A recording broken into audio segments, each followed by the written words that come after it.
Well, how did I end up there? Actually, I never planned ending up there. I guess this is to some extent, it is not plannable. Yeah, well, I would say I was lucky. I worked for a very different European file for the financial transaction tax in the German Ministry of Finance. And then my superiors were looking for someone who has some experience with tax law and with negotiations in Europe. And I guess that was their reasoning, but I don't know it for sure.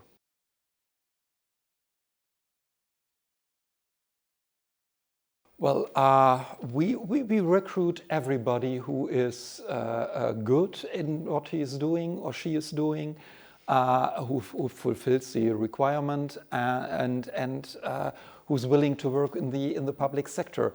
Let's say the most common career path into the federal ministry is beginning with the local tax offices in the German Länder, which are not run by the federal government, but by the local governments. And this is exactly where I started. So at the beginning of my career, I sat in a tax office in rural Saxony and was dealing with complaints against decisions taken by my tax office.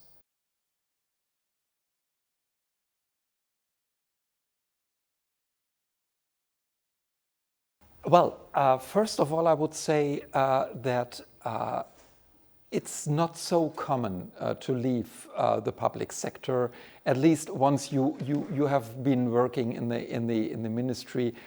This is not, of course it happens, but it's not that common. If you're working in a local tax office and you are really a trained professional with a proper training by the public sector, yes, these people they are sought after by the private sector, of course.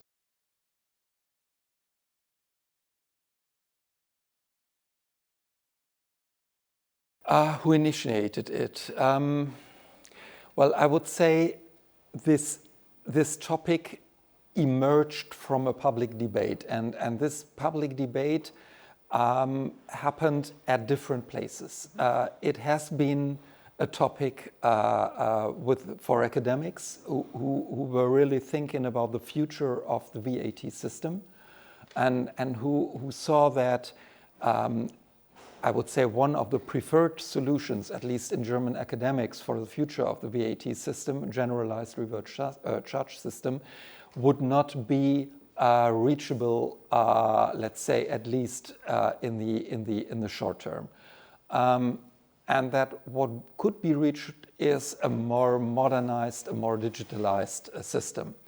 Then it was also very much, the whole issue was very much pursued by businesses who had invested into the digitalization, but who realized that there is still a certain amount of invoices in paper which they needed to convert and to deal with, and that a small part of the whole invoices created, let's say, a big part of the administrative costs they were actually dealing with when they were dealing with invoices.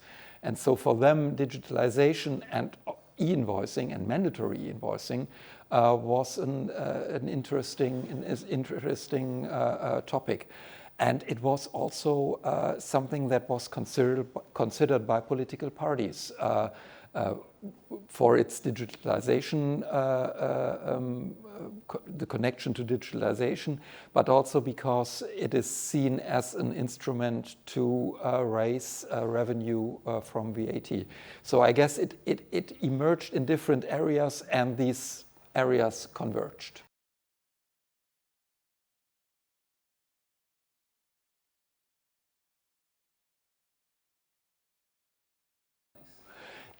Yeah, this is an issue. This has always been an issue, but I would say it's necessary to separate two issues, the e-invoicing itself and e-reporting. These are two topics. From a German perspective, these are two steps where the second step would be e-reporting, and e-invoicing is a necessary precursor for e-invoicing. At least that's our take on it. Not necessarily you need to see it that way, but that's the way we see it. And for e-invoicing, I would say within the German businesses, well, it depends.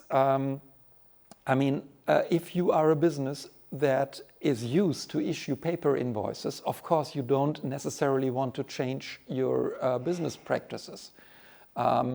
If you're in a business who receives most of its invoices in an electronic format, but you receive, I don't know, maybe a dozen paper invoices per month and hundreds of electronic invoices in the same period, then your interest is completely different. Then you would really see the need that these few paper invoices disappear and are digitalized in the future.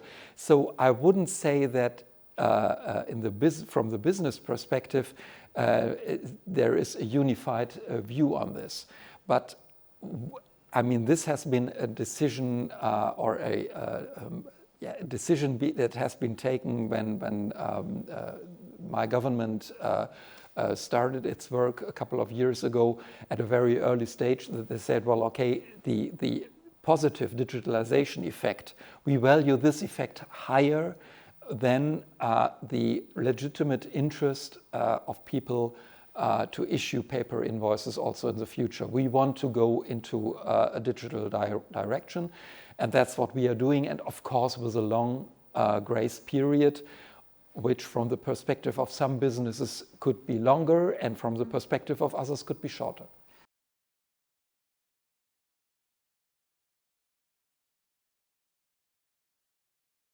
Yes, but I would say what was very calming for businesses was when we right in the beginning told them, look, we are not interested in getting the invoice as such. We want invoice data. Invoices are coming in a lot of different formats.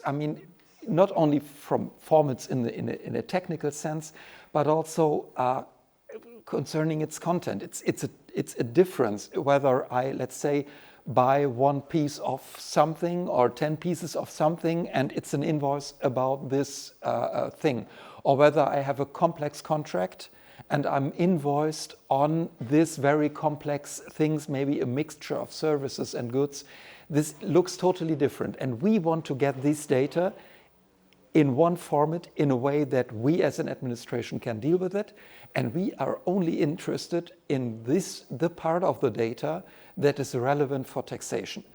And so this, I would say, reduces confidentiality issues to a very large extent, and this, I think, was quite calming for most businesses.